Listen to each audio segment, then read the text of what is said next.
두 절의 말씀을 가지고 우리가 다음 주까지 한번 본문의 말씀을 같이 살펴보고 하나님으로부터 우리가 주님의 귀한 뜻을 부여잡고 우리가 은혜를 받고 또 이 한 주간도 주님의 은혜 속에서 여러분의 모든 삶의 현장 속에서 하나님 주신 그러한 승리가 함께하기를 주님의 이름으로 축원합니다.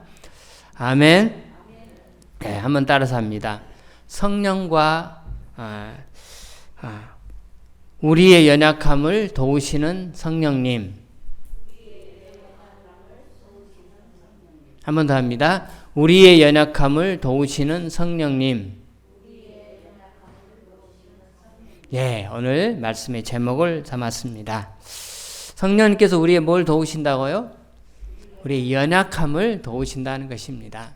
지난 우리 두 주간에 걸쳐서 이런 제목의 말씀을 같이 공유했습니다. 고난, 탄식, 영광이라는 그런 주제를 가지고 함께 하나님 은혜를 받았습니다. 고난, 특별히 성경은 우리에게 뭘 가르치는 것입니까? 너희가 하나님의 자녀라면, 하나님의 백성이라면, 곧 구원받았다면 그들에게 따르는 이 세상에서의 삶은 피할 수 없는 것이 한 가지가 있다는 것입니다. 여러분, 그것이 무엇이냐면 고난이라는 거예요. 하나님의 백성들에게 따라오는 자연적으로 그냥 내가 피하고 싶어도 어쩔 수 없이 따라오는 게 고난이라는 삶이 우리에게 찾아온다는 것입니다. 왜요? 이유는 바로 그렇습니다. 하나님의 아들인 예수님께서 그렇게 고난받아 십자가에 못이 박혀 돌아가셨듯이 우리도 하나님의 자녀된 우리도 마찬가지로 이 땅에서 고난이 피상적으로 따라올 수밖에 없다는 사실입니다. 아니 목사님, 내가 신앙생활하는 이유가 무엇인데요? 고난이 오면 하나님께서 우리에게 피할 길을 주시고 또 이 땅에서 행복한 삶을 살기 위해서 될 수 있으면 높은 자리에서 될 수 있으면 떵떵거리며 될 수 있으면 건강하게 살기 위해서 우리가 교회를 찾았고 우리가 하나님을 믿는 것이 아닙니까? 우리가 그러기 위해서 이렇게 교회를 찾아서 하나님 앞에 예배를 드리는데 목사님, 고난이라니요? 네, 어쩔 수 없습니다. 성경은 우리에게 가르치기를 하나님의 자녀에게 따르는 반드시 그 삶의 대가는 무엇이냐? 그것은 고난이 따라올 수밖에 없다는 사실입니다. 그런데 여러분, 평생 힘들게 고난하며 그렇게 살아가는 것이 아니고 때로는 가끔씩 그런 고난을 통하여 우리로 하여금 하나님을 더욱더 바라보도록 하는, 그래서 창조해 주신 하나님을 믿고 의지하며 살 수 있도록 하나님께서 우리에게 고난의 길을 인생 가운데 덜어 주신다는 사실입니다. 그러게 고난의 길을 우리가 살아가다 보면 저절로 나오는 하는 탄식이 나올 수밖에 없습니다. 때로는 절망스러운 탄식, 때로는 많은 여러 가지 원인들로 인하여 우리는 탄식을 할 수밖에 없는 것이죠. 힘들다라고 하는 것입니다. 그런데 여러분, 여기 성경에서 말하는 그러한 탄식은 절망스러워서 고통스러워서 하는 그런 탄식으로만 끝나는 게 아닙니다. 현재적으로 당하는 고통은 절망스럽지만 또 당하는 육체적인 아픔은 너무나 힘들어서 하고 탄식이 저절로 나올 수밖에 없는 경우도 많이 있겠지만 성경에서 말하는 탄식은 어떤 탄식이냐? 아기를 낳는 임산부의 탄식이라는 것입니다. 엄마들이 아이를 낳기 위해서 반드시 거쳐야 될 단계가 있습니다. 여러분, 그것은 무엇입니까? 아이가 막바지에 이제 세상으로 나오려고 하기 전에 이 뱃속에서부터 통증이 오게 되는 것이죠. 그 시간 간격이 처음에는 멀었다가 점점 짧아지면서 그 아이가 나오려고 할 때 얼마나 그 고통을 정말 그 고통의 소리를 밖으로 배출돼야만이 살 수 있을 만큼의 어마어마한 고통의 시간을 겪는 것입니다. 그렇지만 그 어머니가 뱃속에서 아이를 둔 그 아이를 밖으로 세상으로 내보내고 하는 그 어머니가 고통스러워서 하고 소리 지르며 하고 아픔을 토로하지만 여러분, 그 아픔이 절망입니까? 그것이 아닙니다. 소망인 것입니다. 왜요? 아이가 나온다는 소망, 새로운 희망입니다. 우리 부부에게 그동안 애타게 기다렸던 사랑하는 자식이 나온다고 하는 그러한 소망이 지금 현재 겪는 그러한 아픔을 극복하고 넉넉하게 이기게 하는 것입니다. 여러분, 그렇습니다. 우리가 이 땅에서 고난 속에서 탄식하며 그렇게 살아가지만 소망을 하나님의 나라에 두고 있고 첫 천국에서 우리가 다 함께 만나 영원한 삶을 살게 할 우리의 미래를 대망하며 살아가게 될 때 이 땅에서 일시적으로 가끔씩 겪게 되는 그러한 고난은, 그러한 탄식은 절망의 탄식이 아닌 소망의 탄식으로 바뀌게 되는 것입니다. 그러기에 하나님의 백성들에게 고난이 따라오는 것이고, 그 고난으로 인하여 우리는 탄식하며 살아갈 수밖에 없다는 사실입니다. 여러분, 그런데요, 재밌는 것은 우리 사람만 탄식하는 게 아니라는 것입니다. 지난주에도 성경에 말씀했듯이 피조물도, 하나님이 만드신 온갖 자연 만물들도 탄식한다는 사실입니다.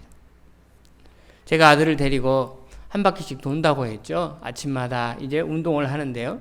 여기 있는 시청 쪽으로서 한 바퀴씩 삑 도는데, 이 한 밭에서 좀 밭이 좀 큰가 봐요. 그런데 대문이 이렇게 열쇠로 이렇게 딱 닫혀져 있어서 그 안에는 들어가 볼 수가 없습니다. 그런데 그 밭이 굉장히 많이 우거졌더라고요. 그런데 담을 타고 뭐가 넘어왔냐면 호박 덩굴이 넘어온 거예요. 담을 타러 여러 나무에 호박 덩굴이 넘어와서, 호박 덩굴이 넘어오면 마침내 무슨 열매가 맺을까요? 호박 열매가 맺는 거예요. 호박이 맺혀지는 거예요. 오고 하면서 그거 볼 때 얼마나 기분이 좋은 줄 몰라요. 야, 그래, 호박이 어제보다 오늘 더 커졌네. 거의 매일 돌다시피 하니까 매일 커져가는 그 호박의 모습을 보면서, 자라는 모습을 보면서, 저거 참 나중에 누군가는 가져갈 텐데, 뭐 주인이든지 아니면 나처럼 또 도는 사람이 가져갈 텐데, 누구라도 아무나 가져가면 이제 밖에 나왔으니까 임자가 되지 않겠습니까? 그래서 마침내 크면은 누가 가져가서 국 끓여 먹으면 참 맛있겠다 하는 그런 생각을 하며 돕니다. 그런데 어느 날 보니까 호박이 다 없어진 거예요. 호박을 누가 따갔어요. 근데 순간적으로 기분이 좀 그렇더라고. 기분이 좀 그랬냐면, 내가 따가려고 했는데 남이 따갔네. 그래서 그런 게 아니고, 좀 매일 돌면서 그거 보면서, 자라는 모습을 보면서 어찌나 기분이 좋았는데 그걸 다 따간 거예요.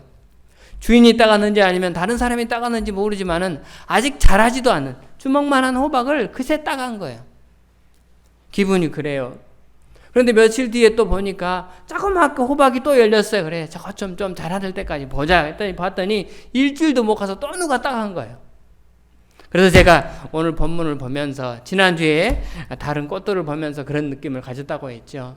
꽃에게 물어봤다고 했죠. 너도 탄식하니? 그래, 이번에 호박나무에게 물었어요. 호박나무야, 너도 탄식하니? 너 기분이 나쁘지? 네가 좀 열매로 맺혀져 좀 크게 좀 해가지고 누군가에게 주려고 하는데 그새 따가버려서 그래서 탄식하지. 그랬더니 그 호박나무가 저에게 마음속으로 한다는 이야기가, 참 이상한 사람이죠. 호박나무하고도 대화를 한다는 게, 제 마음속의 느낌이 뭐냐면, 호박을 따가서 내가 탄식하는 게 아니고 네가 신령한 몸으로 아직 변화되지 않아서 내가 탄식한다는 것입니다. 자연 만물이 탄식하는 이유는 아직 예수님이 재림하지 않아서, 그래서 그들이 기대하면서 소망의 날을, 예수 그리스도가 이 땅의 만왕의 왕으로 재림주로 다시 오실 그날을 기대하면서 탄식한다는 것입니다. 왜 그럴까요? 왜 이런 피조물도 탄식할까요? 마찬가지로 아담이 범죄할 때 온갖 자연 만물도 똑같이 하나님의 저주를 받은 것입니다. 사람만 저주받아서 에덴 동산으로 쫓겨났고, 사람에게만 목숨이 닿으면 죽음으로 끝나는 것이 아닙니다. 모든 자연 만물들도 때가 되면 다 죽는 것이죠. 그러기에 슬퍼하면서 우리 주님이 다시 재림하면 너희들이 신령한 몸으로 다시 변화되어 영원히 사는 것처럼 자연 만물들도 하나님이 마련한 새하늘과 새 땅에서 그들도 영원히 사는 피조물로 세상에 피조되었다는 것입니다. 그렇게 만들어진 존재이기 때문에 아직 이 땅에 예수 그리스도가 오시지 않는 이 시기를 살아가면서, 저와 여러분처럼 이 땅에서 우리가 그렇게 고난을 겪고 살아가면서 하늘에 대한 소망을 두고 탄식하며 나도 그렇게 살아간다 하는 사실을 호박나무를 통하여 제가 또다시 공유하게 된 것입니다. 그렇습니다. 우리는 고난 속에서 탄식하지만 이 탄식은 절망으로, 죽음으로, 낙담으로 그냥 끝나는 것이 아니라는 사실입니다. 우리에게는 반드시 변화될, 새로운 몸으로 변화될, 그 몸으로 영원한 구원을 얻음으로 영원한 구원의 완성이 이루어지는 그러한 미래의 삶이 우리 모두에게 예비되어져 있다는 사실입니다. 그러기에 오늘의 고난, 오늘의 탄식을 하나님의 영광에 우리의 모든 포커스를 맞추고 살아가는 것입니다. 고난이 있고 탄식이 있지만 그 다음에 반드시 우리 모두에게 도래하게 될 영광스러운 삶이 우리 모두에게 보장되어 있다는 사실, 우리는 명심하며 이 땅의 삶을 살아가는 것입니다.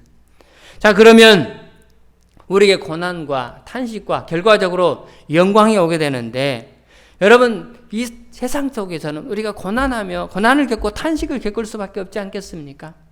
그러면 여러분, 우리는 이 땅에서 영광을 얻기 위하여 이 고난의 삶을, 탄식의 삶을 살아가야 될 터인데 어떻게 살아가야 되겠습니까? 두 가지를 말씀드렸어요. 하나는 비교하면서 살아가자. 이 땅에서 네가 겪는 그것과 앞으로 네가 얻게 될 하나님의 그 영광을 비교하면서 살아가는 것입니다. 둘로스호라고 한 선교선이 있습니다. 여기 나오죠. 둘로스. 배 이름이 둘로스입니다. 둘로스라는 말은 헬라어로 둘로스, 우리말로 하면 종입니다. 종. 하나님의 종. 하나님의 종들이 타고 다니는 배, 바로 이게 선교선입니다. 이 선이 세계 사방을 다니면서 한 350명 정도의 선교사들이 저기에 타가지고 온 세계를 다니면서 곳곳마다, 배가 닿는 곳마다 가서 그곳에서 하나님의 복음을 전파하는 사람들입니다. 이들이 타고 다니는 배인데, 이게 수년 전에 필리핀의 한 잠보아라고 하는 섬에서 복음을 전하기 위해 그곳에 도착해서 복음을 전했습니다. 방금 말씀드린 대로 한 350명의 선교사들이 거기에 정박해가지고 마을들을 돌면서 사람들 모아놓고 집회를 하는데요. 필리핀에 회교권자들이 몰려와가지고 그 집회를 하는 군중들 가운데 선교사들이 모여서 하나님의 말씀을 전하고 찬양하는 그곳에 수류탄을 던진 거예요. 그래서 39명이 다쳤는데 그 중에 2명이 현장에서 죽게 되었습니다. 18살 먹은 여자와 또 19살 먹은 여자, 2명의 이 참으로 꽃도 피우지 못하는 이 청춘들이 복음을 전하다가 그렇게 죽은 거예요. 그리고 37명의 다른 형제 자매들이 다쳤습니다. 그들은 하지만 죽지는 않았어요. 다행스럽게 2명만 죽고 그렇게 끝난 것입니다. 얼마나 안타까운 일입니까? 하지만 어쩔 수 없이 그 부모들에게 소식을 전해야죠. 죄송합니다. 이러이렇게 돼서 필리핀에서 이런 사고가 있어가지고 당신의 딸을, 또 이쪽에서는 또 당신의 딸을, 각각의 다른 나라의 사람들이었거든요. 그 부모들에게 소식을 전했어요. 그리고는 두려운 마음으로 이들은 부모들로부터 소식이 오기를 기다렸습니다. 그런데 마침내 얼마 지나지 않아서 부모에게 이런 소식이 오게 된 거예요.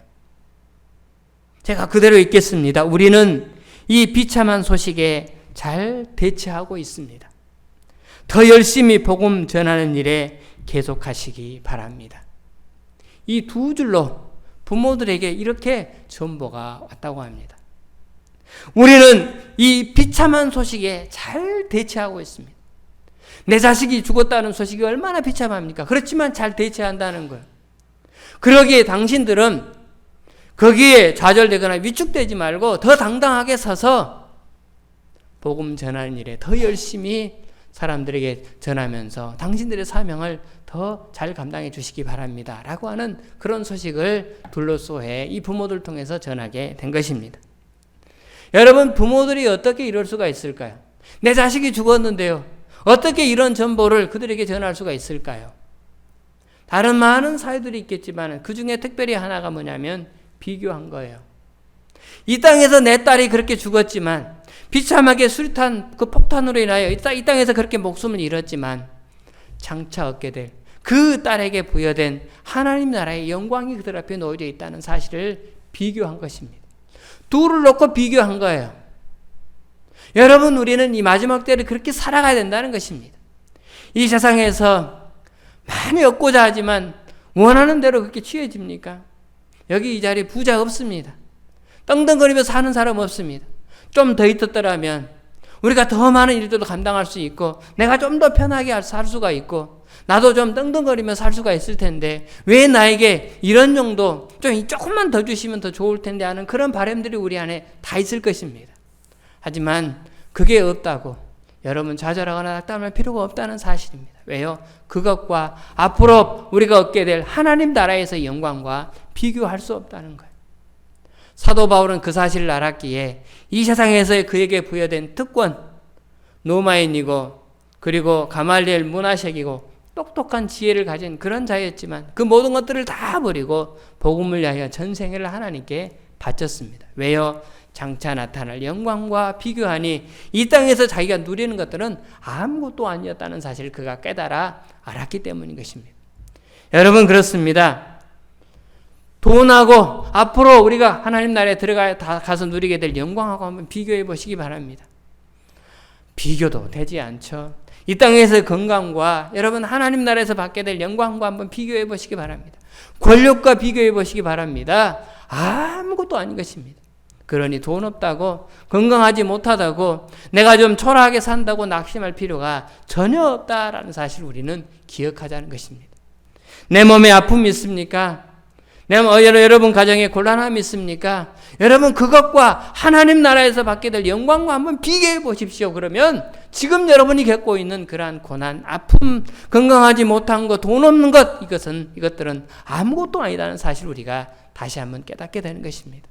그리고는 영광을 얻기 위하여 참고 인내하며 하나님의 때를 기다리는 거예요. 우리 주님 마침내 오실 것입니다. 언제인지 모르지만 그분은 마침내 우리에게 오십니다. 아니 그분이 오시기 전에 우리가 세상을 떠나게 될지도 모릅니다. 우리가 세상을 떠난다면 우리는 이걸로 끝나는 것이 아니라 우리는 주님 품에 영원하신 하나님의 품에 영광의 품에 우리는 안기게 되는 것입니다. 그때까지 참고 인내하며 하나님의 나라를 위하여 우리의 전생을 드리면서 한 발 한 발 주와 함께 동행하면서 나아가게 될 때 우리는 이 땅에서 고난, 탄식 이런 것들이 절망으로 끝나는 것이 아니라 영광을 위한 소망의 외침으로 바뀌게 된다는 사실을 우리는 기억해야 할 것입니다. 사랑하는 여러분 그렇습니다. 그러기에 우리는 그 하나님의 나라를 바라보고 나아가라는 것입니다. 반드시 성령님은 우리와 함께 하시면서 이 땅에서 여러분의 고난과 그 탄식의 현장들을 둘러보시고 방과만 하며 끝나는 것이 아니라 여러분을 보호하고 지키신다라고 하는 사실입니다. 여러분 오늘의 말씀으로 넘어갑니다. 오늘의 말씀은 우리의 연약함을 아시는 성령님께서 우리를 도우신다라고 하는 것입니다. 제목에도 말씀했듯이 우리의 연약함을 도우시는 성령 하나님을 우리가 말씀을 통하여 만나보게 됩니다. 여러분 누구나가 다 느끼시겠지만 사람은 강합니까? 약합니까? 사람은 너무나 약합니다.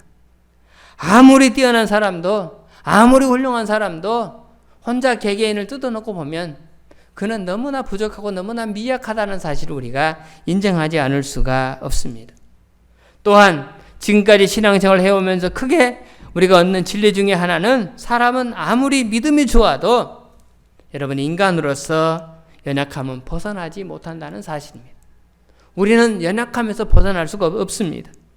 우리가 이 몸뚱아리를 입고 이 땅에 발을 붙이고 숨을 쉬고 사는 이상 이 인간의 연약함이라는 것을 우리는 벗어날 수가 없습니다. 인간에게 부여된 십자가는 무엇이냐? 여러분 그것은 연약함입니다. 그래서 어떤 신학자가 이런 표현을 했어요. 인간에게 부여된 연약함이란 무엇이냐?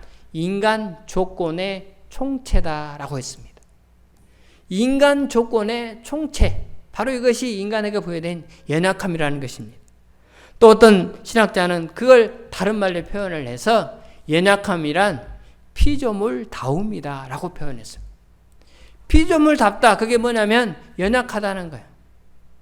여러분 우리는 피조된 피조물에 불과합니다. 내가 연약하지 않다면 나는 창조자가 되는 거예요. 나를 만든 지으신 하나님이 되는 것입니다.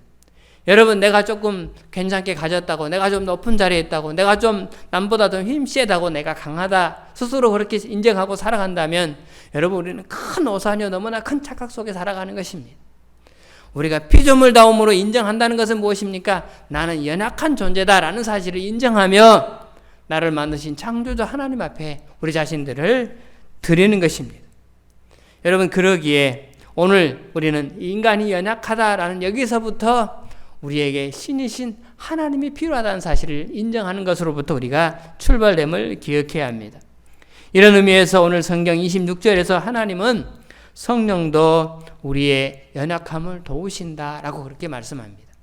이와 같이 성령도 우리의 연약함을 도우시나니. 여러분 한번 다 같이 다시 한번 읽겠습니다. 시작. 이와 같이 성령도 우리의 연약함을 도우시나니 우리는 마땅히 기도할 바를 알지 못하나 오직 성령이 말할 수 없는 탄식으로 우리를 위하여 친히 간구하시느니라. 자, 이와 같이 성령도 우리의 연약함을 도우시나니. 자, 성령이 우리의 연약함을 도우신다는 것입니다. 앞에 나와 있는 이와 같이, 여러분 이와 같이라는 말은 무슨 말이겠습니까? 앞에서 있는 모든 것들을 다 담습니다. 지난 8장 로마서 8장 1절부터 25절까지 오는 많은 과정 속에 성령이 우리를 구원하셨다. 성령이 우리의 삶 자체를 도우시고 계신다. 성령은 우리와 동행하고 계신다. 성령이 우리를 인도하고 계신다라는 수많은 말씀들로 우리를 위로했습니다. 그러게 오늘 성경에 이와 같이라고 하는 말씀으로 출발하는 것이 너무나 당연한 것입니다. 오늘 성경에 이와 같이 성령도 그렇게 말합니다. 성령도 이게 왜 하필이면 도자를 냈을까? 좀 그 부분에서 저는 퀘스천 마크를 답니다만 여러분 도라는 것보다 성령은이라고 해야 오히려 의미가 더 잘 받아들이라 그렇게 생각이 됩니다. 자, 이와 같이 성령은 우리의 연약함을 도우신다라고 그렇게 말씀합니다. 여러분 우리는 아시다시피 너무나 연약한 존재에게 누군가의 도움이 필요 없이 이 세상을 살아갈 수가 없습니다. 하지만 성경은 우리 가운데 성령이라는 존재를 우리 가운데 보내서 저와 여러분들을 보호하시고 있다라고 그렇게 말씀합니다. 여러분 성령은 이와 같이 성령도 할 때 이 성령은 여러분 헬라어로 뭐라고 하냐면 보혜사라고도 합니다. 보혜사. 한국말로 표현하면 성령을 보혜사라고 하고 헬라어로 파라클레토스라고 그렇게 말합니다. 파라클레토스. 여러분 이 말은 영어로 표현하면은 곁에서 서 있는 자라는 그런 뜻입니다. with라는 단어. 뭐뭐 옆에서 그리고 서 있다는 standing이라고 하는 것이죠. 옆에서 서 있다. 곁에서 서 있다. 성령은 곁에서 서 있는 분 이런 의미를 담고 있습니다. 다시 말씀드려서 저와 여러분들을 곁에서 도와주시는 분이라는 그런 뜻을 갖고 있는 것입니다. 자, 저와 여러분들을 도와주시는데 어떻게 도와주시느냐? 함께 담당한다는 것입니다. 함께 담당한다, 맞잡아준다라는 그런 뜻을 갖고 있습니다. 예를 들자면 통나무를 가지고 통나무를 어깨에 메고 힘들어서 이제 산에서 내려옵니다. 통나무를 어깨에 메고 산에서 내려오니 얼마나 힘들겠습니까? 누군가 와서 대신 통나무를 번쩍 들어서 자기 나를 주오 하고 내가 대신 져줄게 하고 이렇게 들고 내려오면 좋은데 하나님은 성령님은 우리를 그렇게 돕지 않는다는 거예요. 성령님은 그냥 통나무를 내가 어깨에 메고 내려올 때 나더러 통나무를 내리라고 말하고 이렇게 들자고 말하고 저쪽 반대편 쪽에서 같이 들어준다는 거예요. 성령은 우리를 도와주시는데 어떻게 도와주시느냐? 곁에서 도와준다는 것입니다. 전체를 책임지는 게 아니에요. 내가 아는 어떤 한 부분을 다른 역할을 다른 쪽의 것을 곁에서 들어주면서 우리를 도와주신다라고 하는 그런 뜻을 담고 있습니다. 여러분 그게 바로 이 파라클레토스라고 하는 의미의 단어입니다. 누가복음 10장 45절 이하에 보면 예수님의 제자 일행이 갑자기 마르다와 마리아의 집에 도착합니다. 그리고는 식사 때가 되어서 밥을 내와야 돼요. 예수님의 제자가 몇 명입니까? 12명이죠. 거기다가 예수님까지 하면 13명입니다. 또 다른 사람들도 같이 따라왔는지도 모릅니다. 적어도 13명 이상의 사람들이 한꺼번에 들이닥친 거예요. 그러니 그분들을 먹여야 되는데 얼마나 많은 또 뭐 분주한 시간이 또 필요하겠습니까? 그래서 마르다는 부엌에 들어가서 이 13명 이상의 이분들을 식사 대접하기 위해서 열심히 이리저리 뜁니다. 그런데 손이 혼자의 한계에서 자기 혼자 손이어서 한꺼번에 이걸 다 할 수가 없는 거예요. 누가 생각나겠어요? 동생이 생각나죠. 동생도 같이 와서 거들었으면 좋겠는데 동생은 뭐하고 있냐면 예수님의 말씀이 너무나 좋아가지고 예수님 말씀하는 바로 밑에 앉아가지고 예수님만 쳐다보고 있는 거예요. 그래 언니 마르다가 찾아와가지고 예수님 앞에 예수님이 동생한테 얘기 좀 해가지고 부엌으로 보내서 나 좀 도와달라고 해주세요 라고 이렇게 요청을 합니다. 여기서 도와달라고 할 때 이 말이 바로 성령님 안에 들어있는 파라클레토스라고 하는 단어 속에 들어있는 의미와 똑같은 것입니다. 언니가 하는 일을 혼자 하도록 내버려 두는 것이 아니라 누군가의 손에 같이 그렇게 합작해서 수고하는 것입니다. 성경은 이 대목에서 음식 준비하는 게 중요한 것이 아니라 말씀 듣는 게 중요한 것이다. 그래서 동생 마리아를 칭찬하는 내용으로 끝나지만 실질적으로 사실적으로 여러분 가서 도와주고 해서 식사를 하는 게 아마 언니의 생각에는 옳았다라고 생각될지도 모릅니다. 여하튼 도와준다, 도와달라라고 하는 의미가 바로 성령님이 우리를 도와주신다라고 하는 의미가 같은 이런 의미로 사용되어져 있는 것입니다. 성령이 우리를 도우신다라고 하는 표현을 할 때 영국의 유명한 스펄전이라는 유명한 목사님이 설교하면서 이런 예화를 들었습니다. 성령님이 우리를 도우신다 할 때 어떻게 도우시느냐? 그분이 설명하기를 이런 예를 듭니다. 한 사공이 자기 아들을 데리고 배를 타고 노를 젓게 합니다. 자, 그런데 그 노가 우리 한국식 노였나 봐요. 이렇게 보트식으로 이렇게 하는 게 아니고 그 노 기다란 거 있죠? 하나짜리. 그걸 하나 가지고 이렇게 젓는 그 우리 처녀 뱃사공 그 노래를 들을 때 나오는 그런 배의 노였나 봐요. 이걸 이제 조그만 아이인 그 아들에게 노 젓는 것을 가르치기 위해서 아이를 데리고 와서 배를 태워서 그 노를 젓는데 못하는 거예요. 제대로 잘 못하죠. 그래서 아버지가 말합니다. 야, 왼쪽 다리는 여기에 대고 오른쪽 다리는 여기에 대고 이렇게 잡고 해가지고 노를 저으라고 이렇게 아버지가 가르쳐 줍니다. 그러자 아들이 알겠다고 하면서 또다시 이거 해보려고 하지만 잘 저을 수가 없습니다. 뭐 그냥 물 위에 둥둥 떠있는 배지만 거센 그 물살은 앞에서 밀려오고 하는데 앞으로 나갈 수가 없는 거예요. 그래서 아버지가 일어서가지고 야, 그것도 못하냐, 비켜! 이렇게 말하지 않고 아버지가 아들 뒤에다 자기 배를 딱 대고 그리고는 아들의 오른손 위에 왼손 위에 자기의 손을 얹고 또 아들의 그 오른손 위에 아버지의 손을 얹고 아버지가 저어주는 거예요. 그럼 아들은 힘을 빼고 따라서 이렇게 젓기만 하는데 배가 어떻게 될까요? 노련한 사람이 젖으니 배가 그렇게 저어지니 앞으로 나갈 수밖에 없는 것입니다. 성령님이 우리를 도우실 때 어떻게 도우시느냐? 아버지가 그 아들을 돕는 것처럼 저와 여러분을 도우신다는 사실입니다. 여러분, 그렇다면 전제에 뭐가 깔려 있습니까? 아들이 혼자 해보려고 하는 노력이 필요하다는 것입니다. 자기가 혼자 아예 싫어요 아버지 나 안 할게요 하고 안 한다면 그는 영원히 노를 저을 수가 없습니다. 또 아버지가 야 그딴 것도 못하냐 비켜 내가 할게 이렇게 한다면 그 아들은 노를 앞으로 평생 저을 수가 없는 것입니다. 노를 저을 때 그 위에 손을 얹고 도우시는 아버지처럼 저와 여러분을 도우신 분이 성령님이신 것입니다. 이런 의미에서 성령이 우리 안에 계신다고 해서 갑자기 우리의 연약함이 사라지는 것이 아닙니다. 서두에서부터 말씀드렸습니다. 저와 여러분에게 연약함이 있습니다. 그런데 그런 연약함을 성령님이 도우시는데 어떻게 도우십니까? 내가 해보려고 할 때입니다. 내가 내 힘으로 해보려고 할 때가 아니라 해보려고 시도할 때입니다. 나도 노력해보려고 할 때 내가 못하는 것이지만 노를 저으려고 할 때 내 뒤에서 아버지가 도와주는 것처럼 똑같이 성령님이 저 여러분을 도우신다라고 하는 것입니다.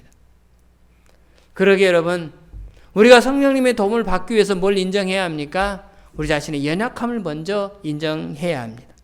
나 혼자의 힘으로서는 안 된다. 나는 능력이 없다. 나는 보잘것없는 존재다. 나는 평생 고난과 탄식하며 그렇게 살아갈 수밖에 없는 존재다. 그러기에 나에게는 절대자이신 창조주 하나님이 필요하다. 그분에 대한 필요성을 인정하고 그분 앞에 엎드리며 우리가 그분의 힘을 구하며 그렇게 나아가는 것입니다.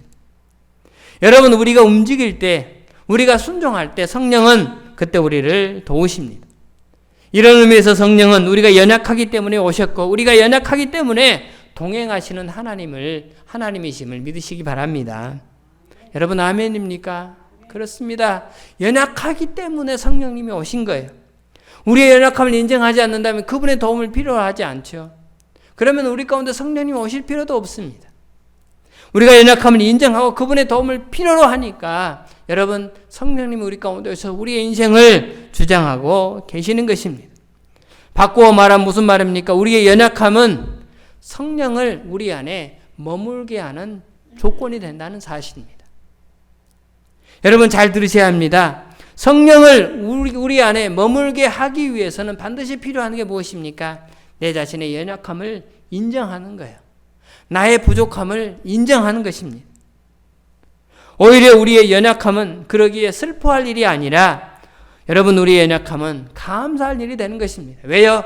연약함이 때기 때문에 성령님을 의지하고 그분을 우리가 구할 때 그분은 우리 가운데 오셔서 우리와 함께 내재하시기 때문에 그러므로 우리는 나의 연약함을 감사하며 하나님 앞에 나갈 수 있게 되는 것입니다.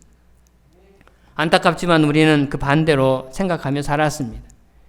연약함에 대한 반응을 여러 가지 모양으로 보여왔습니다. 어떡하든지 내가 해보려고 몸부림쳤습니다. 스스로 최선을 다해서 한번 해보려고 노력을 했습니다. 그러다 안 되면 어떡합니까? 연약함을 가지고 탄식했습니다. 나는 이것밖에 안 돼 라고 하면서 좌절했습니다. 왜 하나님은 나를 도우시지 않는 거야 라고 하며 푸념하며 좌절했습니다. 내가 능력이 없다고, 내가 연약해서 하나님조차도 잘 섬길 수 없다고 그렇게 푸념을 해왔던 게 우리의 지난날의 삶이었습니다. 그렇지만 여러분, 성경을 주의 깊게 한번 살펴보십시오. 우리의 연약함 때문에 우리가 탄식하는 것도 아니고 우리가 연약함 때문에 우리가 실패하는 조건도 아닙니다. 또 연약함이 우리가 하나님을 잘 섬기지 못하게 하는 조건도 아닌 것입니다. 오히려 우리가 연약함이 있기에 우리로 하여금 하나님을 더욱더 바라보게 만드는 것입니다. 그리하여 오히려 우리 연약함 때문에 하나님의 능력을 체험하게 되는 그런 요소가 되더라는 사실입니다. 연약하기 때문에 하나님의 축복을 부여받는 통로가 되더라는 사실입니다. 그러기에 연약함 때문에 좌절하며 낙담하고 있을 필요가 없습니다. 연약하다고 아무것도 할 수 없다고 우리가 정말 눈물 뿌리며 한심하게 그렇게 살아갈 필요가 없다는 사실입니다. 연약함을 인지하고 연약함 때문에 나에게 오신 성령님을 의지하며 그렇게 나아가게 될 때 성령님은 우리 안에서 역사하여 우리의 모든 필요를 우리의 모든 간구를 외면치 아니하시고 듣고 응답하시는 살아계시는 하나님이시라는 사실입니다. 사도 바울은 그 사실을 잘 알았습니다. 그래서 그는 고린도후서 12장 9절에 이렇게 고백하죠. 여러분 고린도후서 12장 9절 말씀 다 같이 봅니다. 시작. 나에게 이르시기를 내 은혜가 내게 족하도다. 이는 내 능력이 약한 데서 온전하여짐이라 하신지라. 그러므로 도리어 크게 기뻐함으로 나의 여러 약한 것들에 대하여 자랑하리니 이는 그리스도의 능력이 내게 머물게 하려 함이라. 야, 여러분 사도 바울은 간질병이 있다고 그랬죠. 간질병이 있었습니다. 그래서 그 간질병을 고쳐달라고 하나님 앞에 얼마나 많이 기도했겠습니까? 여러분 간질간질하지만 여러분 간질병 잘 아시죠? 그렇지만 여러분 간질병이 시간을 정해놓고 몇 시에 그가 증상이 나타난다 이렇게 보장할 수 없는 것입니다. 바울이니 사도 바울이니 복음을 전하는 사도입니다. 주님의 복음을 전하는 사도인이 얼마나 많은 설교를 해야 됐겠습니까? 하지만 여러분 강단에서 설교하다가 간질병이 오지 말라라고 하는 보장이 있습니까? 설교하다가도 쓰러질 수 있는 것입니다. 아니 그런 경우도 있었을 것입니다. 성경에는 기록되지 않았지만 그런 경우들도 허다했을 것입니다. 여러분 설교하다가 갑자기 간질병으로 쓰러져가지고 그냥 질질 침 흘리고 막 꼬부라지고 그렇게 하면서 다시 일어나서 여러분 복 받으십시오. 하나님이 복 주셨습니다. 여러분 이렇게 얘기하면 듣는 청중들이 뭐라 할까요? 네 병이나 고쳐라 라고 그렇게 얘기하겠죠. 그러게 그는 자신의 간질병을 고쳐달라고 너무나 많이 하나님 앞에 간절히 호소했을 것입니다. 그런데 하나님은 그의 병을 고쳐주지 않았어요. 그리고는 오히려 그의 병을 통하여 누구를 찾도록 하나님을 더욱더 의지하도록 만든 것입니다. 그러다 보니까 간질병은 낫지 않았을지라도 그의 설교 말씀을 통하여 수많은 사람들을 하나님께로 돌아오도록 하는 놀라운 일들을 그리고 그의 기도를 통하여 수많은 질병들을 고치고 죽은 사람도 살려내고 하는 엄청난 기적들을 만들어낸 것입니다. 그 일들을 겪고 난 다음에 그가 한 고백이 바로 이거예요. 나에게 이르시기를 내 은혜가 내게 족하도다. 하나님의 은혜에 나는 감사한다는, 안 고쳐줘도 감사하다는 거예요. 간질병으로 설교하다가 쓰러져도 감사하다는 것입니다. 왜요? 이는 내 능력이 약한 데서 온전하여짐이라. 내 능력이 약하다 보니 약한 내 능력 하에서도 나는 능력이 약하지만 내 안에 하나님이 오셔서 나를 지키시고 나를 붙들어 주시기 때문에 오히려 나를 통하여 하나님의 놀라운 강한 역사들이 나타나게 되더라는 것입니다. 그러므로 도리어 내가 크게 기뻐한다. 뭘 기뻐하느냐? 나의 여러 약한 것들에 대하여 자랑하리니 이는 그리스도의 능력이 내게 머물게 하려 함이라. 약한 것들 때문에, 간질병 때문에 내가 하나님을 더욱더 바라보았고, 하나님을 바라보았기 때문에 주님이 나에게 더 큰 능력을 주셔서 수많은 사람들을 옳은 대로 돌아오게 하는 별처럼 빛나는 역사를 하나님이 써내려 가시더라. 그러게 그는 감사하며 바로 이렇게 고백하고 있는 것입니다. 여러분, 이러한 고백을 아무나 합니까? 아무나 못합니다. 이런 고백은 자기의 연약함에 대해서 깨닫고 꿰뚫어 본 사람만이 하는 것입니다. 그러게 여러분, 이런 연약함을 여러분 부정적으로만 보아서는 안 되는 것입니다. 여러분, 특별히 오늘 본문에서 바울은 성령께서 우리의 연약함을 도우시는데요. 그렇다면 어떤 부분을 도와주시는 것입니까? 다음 주 우리가 구체적으로 말씀드리겠지만 성령은 우리의 연약함을 도우시는데 어떤 부분에 대해서? 기도하는 부분에 대해서 우리를 도와주신다는 것입니다. 저와 여러분들이 기도하는 부분에 대해서, 이 부분에 대한 연약함을 성령님 우리를 도와주신다라고 그렇게 말씀합니다. 우리가 기도할 바를 알지 못하나 말할 수 없는 탄식으로 절망하지만 주님은 우리로 하여금 기도할 바를 알도록 어떻게 기도할지를, 어떻게 너희들이 기도해야 될지를 알려주시고 우리의 부르짖는 그 외침을 통하여 하나님의 거룩한 역사, 놀라운 역사를 이루실 것이다 라고 그렇게 말씀하고 계시는 것입니다. 여러분, 왜 하필이면 성령님은 우리의 기도 문제를 거론하고 있을까요? 여러분, 왜 하필이면 기도를 돕는다고 그렇게 말씀하고 있을까요? 신앙생활에 있어서 하나님의 자녀들에게 있어서 연약함을 극복할 수 있는 가장 큰, 가장 중요한 비결은 기도하는 데 있다는 사실입니다. 우리는 기도를 쉽게 생각합니다. 필요할 때나 기도한다라고 그렇게 이야기합니다. 필요치 않으면 기도할 필요 없다라고 그렇게 생각합니다.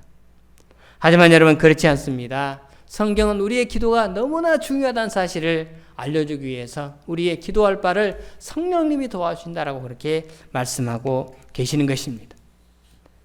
기도가 없으면 우리는 아무것도 할 수 없습니다. 하나님의 자녀에게 기도 생활이란 호흡하는 것과 같다고 그러죠. 사랑하는 여러분, 호흡하지 않으면 우리는 죽죠. 숨 쉬지 않으면 죽는 것입니다. 하나님의 백성들이 기도하지 않으면 숨을 쉬지 않는 것과 똑같은 것입니다.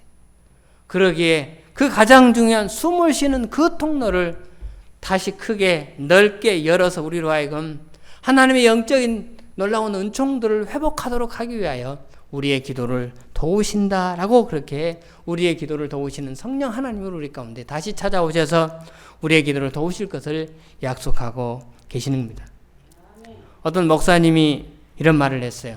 여러분 한번 읽어볼게요. 같이 한번 보도록 하겠습니다. 온갖 질병이, 다 같이 읽겠습니다. 시작. 온갖 질병이 감기의 문으로 들어오듯이 모든 영적 문제는 기도의 감기로 시작된다.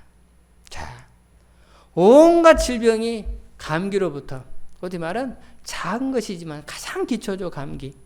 요즘 환절기라 아침 저녁으로 바람이 좀 쌀쌀하지 않습니까? 그리고 한낮에는 오늘도 30도가 육박된다고 합니다. 더 높은 곳도 있습니다.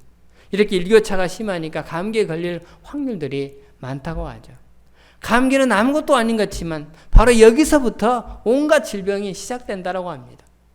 그렇다면 하나님의 백성들에게 감기와 같은 게 뭘까요? 기도하지 않는 것이겠죠. 여기서부터 영적인 모든 질병들이 더 큰 질병들로 확산될 수 있는 그러한 놀라운 의미가 이 안에 담겨 있기 때문에 바로 그런 말을 했을 것입니다. 이 말은 무슨 말이겠습니까? 기도의 자리를 다시 회복하자는 것입니다. 잃어버린 우리의 기도의 자리, 정말 다시 하나님을 찾지 않고 어떻게 우리의 일들이 회복될 수가 있겠습니까? 어떻게 이 어려운 힘든 세상 속에서 버텨나갈 수가 있겠습니까? 고난과 탄식과 그 힘든 인생의 이런 모든 과정들을 어떻게 우리가 극복하며 나갈 수가 있겠습니까? 성령님은 우리를 도우시는데 우리의 기도할 바를 도우십니다. 곧 이 말은 우리의 기도가 회복되어야 되기에 가장 중요한 기도의 자리를 성령님이 오셔서 도울 것을 약속하고 계시는 것입니다. 그럼 우리는 어떻게 해야 합니까?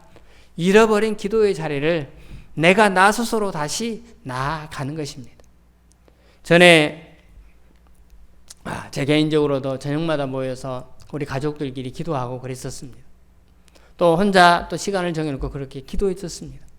근데 요즘은 실망되고 여러 가지 많은 낙담이 오다 보니까 그냥 하는 둥 마는 둥 하며 그렇게 보냈던 것 같아요.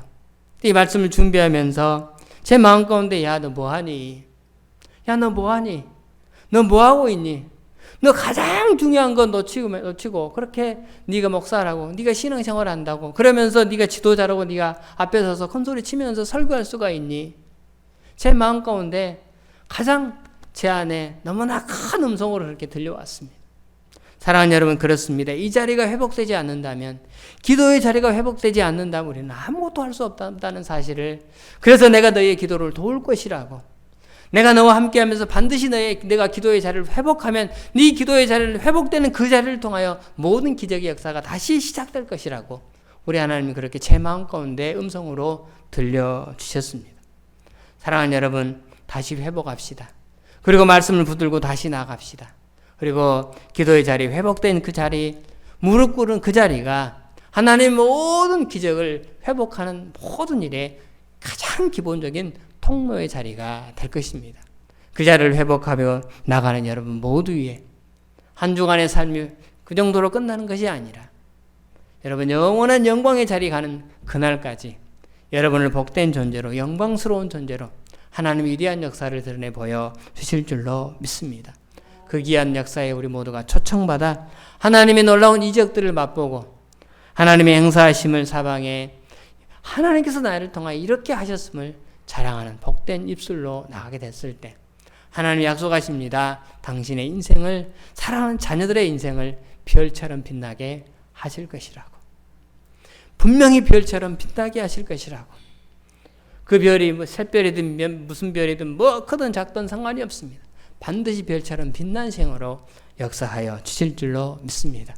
이 귀한 일에 함께 초청받고 우리 모두가 기도의 자리가 회복하여 그 자리를 통하여 하나님의 기적이 다 창출되는 통로로 복되게 쓰임받는 여러분의 미래들이 다 되시기를 주님의 이름으로 축원합니다. 여러분 오늘 말씀은 마음속에 품으면서 여러분이 찬양입니다. 누군가 널 위해 기도하네. 복음성가 237장인데요. 당신이 지쳐서 기도할 수 없고 눈물이 빗물처럼 흘러내릴 때 당신의 약함을 사랑으로 돌봐주시네.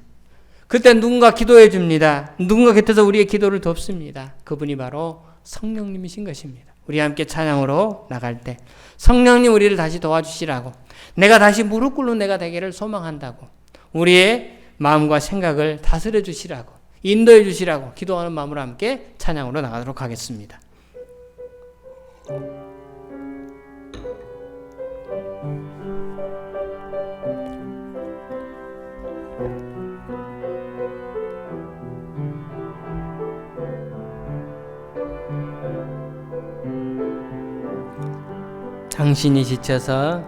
당신이 지쳐서 기도할 수 없고 빗물이 눈물처럼 흘러내릴 때 주님은 아시네. 당신의 약함을 사랑으로 돌봐주시네.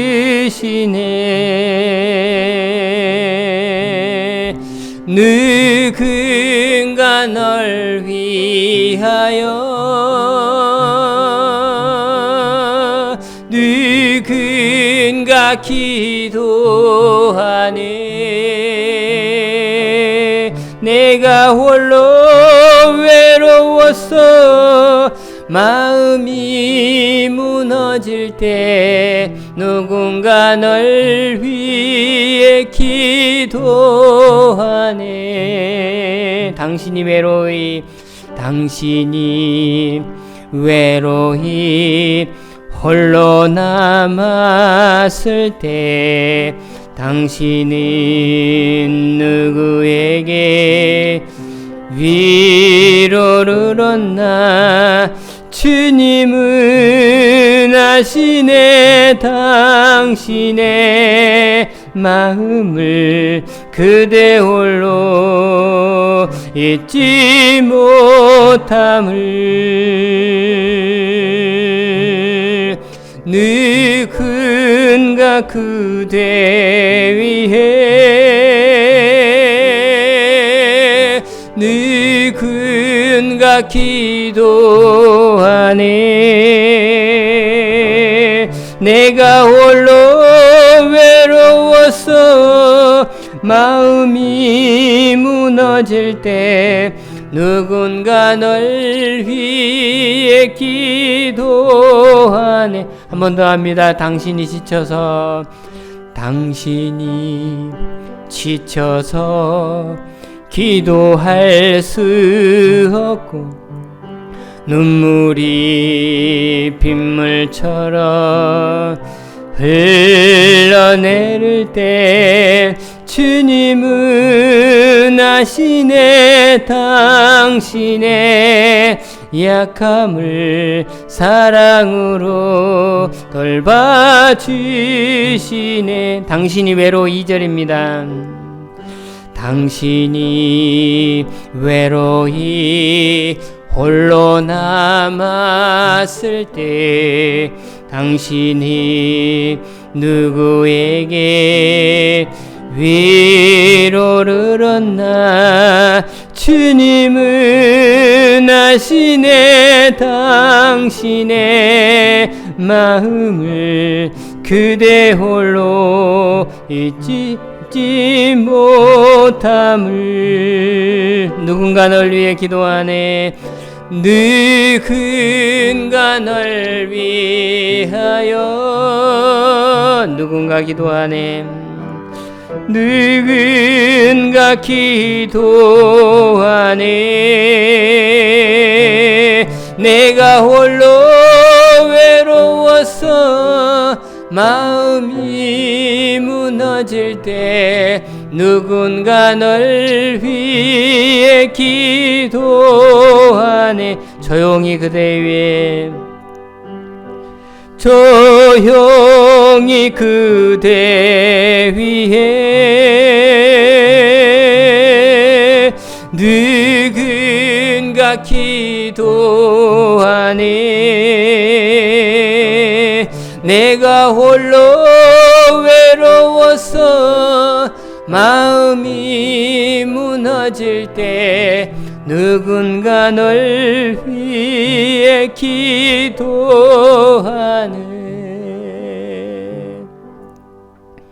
성령님, 우리 연약함을 주 앞에 토로합니다. 연약하다는 사실조차도 인정하지 못하고 교만하게 살았던 어리석은 저희들 오늘도 깨우침을 주셔서 우리 연약함을 하나님께 토로하며 무릎으로 나가기를 소망합니다. 잃어버렸던 기도의 자리 회복되게 하시고 그 자리를 통하여 주의 거룩한 영광이 드러나게 하여 주시옵소서. 고난, 탄식 속에 살아가야 될 저희들, 하지만 다가올 영광과 비교하면서 하나님, 좋게 비교할 수 없었던, 비교할 수 없다고 고백했던 바울의 삶을 우리가 본받게 하여 주시옵소서. 약함을 자랑했던, 하나님 오히려 약함 때문에 기도하게 했던 바울의 인생을 오늘 우리가 살아갈 수밖에 없는 안타까운 저희들의 현실을 외면치 아니하시고 우리 가운데 찾아와 너도 바울처럼 약함을 자랑하라고, 그 자리에, 약함의 자리에 하나님 앞에 무릎 꿇어 주의 거룩한 기적을 맛보라고, 그리하여 나의 거룩한 영광을 맛보라고 오늘도 불러주셔서 이 말씀을 하시고 해상 속에 나아가 너희의 약함을 하나님께서 붙드시고 인도할 것이라고 약속하신 하나님의 놀라운 음성을 우리가 붙들고 하나님 나아갑니다. 모든 삶의 현장 속에서 어려운, 힘든, 여러 가지 많은 처절함, 이 모든 것들이 고난이 고통으로 끝나는 것이 아니라, 탄식이 절망의 탄식으로 끝나는 것이 아니라 하나님 소망의 탄식, 즐거움의 외침이 될 수 있는, 하나님의 영광을 내나갈 수 있는 주님의 복된 존재들 다 되게 하여 주실 줄로 믿습니다. 이 모든 사정을 익히 하신 하나님께서 우리와 함께 하시면서 도와주실 줄로 믿사오니 우리의 순종과 우리의 기도의 자리를 통하여서 하나님의 거룩한 역사가 나타나게 하여 주시옵소서. 오늘도 불러주신 은혜에 감사하여 예물을 주 앞에 드립니다. 손길마다 기억하시고, 이 물질이 전부는 아니지만 이 물질 때문에 하나님의 할 일이 정말 제약을 받는다라고 하는 일이 없도록 주께서 풍성하게 채워주시고, 하나님 되어진 일들 속에서 하나님의 거룩한 역사가 나타남을 통하여 여호와께서 이렇게 하셨음을 만방에 사랑하는 하나님의 복된 입술들, 저들의 남은 인생들 되어지게 하여 주시옵소서. 당신의 백성들이 별처럼 빛나기를 소망하시는 하나님의 마음을 우리가 공유하기를 원합니다. 그리하여 순종하게 하시고 하나님 말씀을 우리가 붙들고 나가게 하시사 하나님 우리에게 약속하신 별처럼 빛나는 그 복된 생애가 우리와 사랑하는 가족들, 자녀들, 우리의 모든 후손들이에 역사하여 주실 줄로 믿습니다. 이 믿음 가지고 삶의 현장 모든 한복판에서 주의 거룩한 승리가 있는 하나님의 백성들 다 되게 하여 주시옵소서. 물질이 쓰여지는 곳에 하나님의 거룩한 비밀들이 아름답게 드러나기를 소망하며 살아계신 예수님의 이름으로 감사하며 기도드리옵나이다. 아멘.